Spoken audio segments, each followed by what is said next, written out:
Guys, i-review ko to. Yung binili ko sa Watson. Binili ko to ng $6.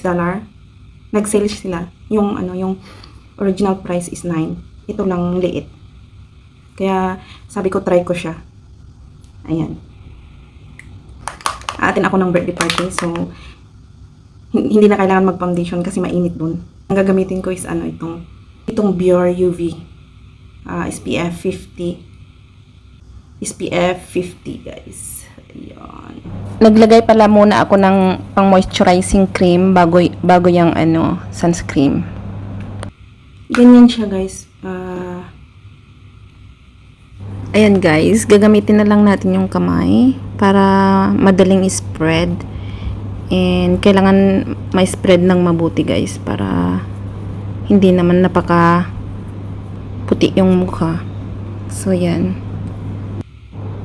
Guys, maganda itong eyeshadow na to. Napaka-pigmented niya. So, ayan, oh. Gamit ko lang ang kamay ko para, yun nga, madaling i-spread. Ganyan lang, guys. So, ganda ng kulay, guys. Lalo na kapag dun ka sa mainit, na nakakaputi sa mukha. So, yan. Tapos, naglagay ako ng unting sparkle doon sa may eyelid para naman magandang tingnan, para may unting sparkle. Char. Guys, kung naririnig nyo lang sa background ko, may may mga sounds ng bird and chicken rooster. Ang sarap pakinggan sa umaga. Inopen ko kasi yung window ko kaya medyo malakas.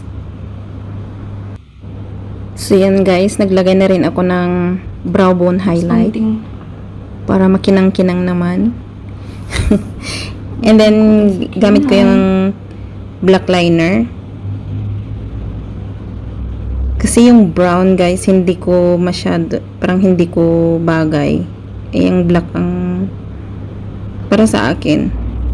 So, hanap-hanapin lang ang magandang kulay para babagay sa mukha.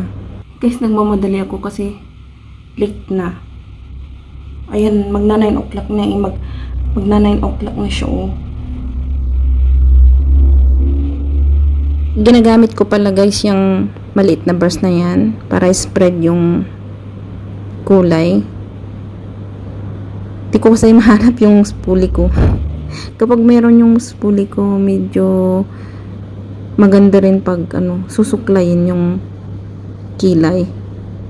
At same time, ma-spread niya yung parte na darker.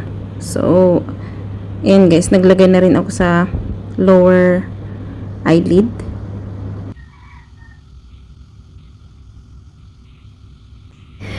Ayan, guys, hinahawakan ko dun sa may gilid kasi ito yung nahanap ko na way na mas madali para sa akin maglagay ng wings. Ayan.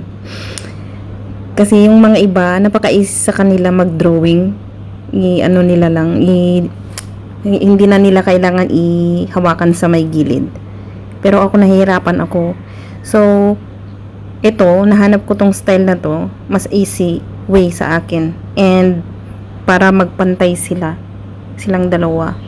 Kasi na-try ko na yung hindi hawakan, hindi sila magpantay, tapos as in hindi okay. So ito yung nahanap kong mas magandang way. So yun, guys, i-try nyo din. Sometimes yung pagme-makeup,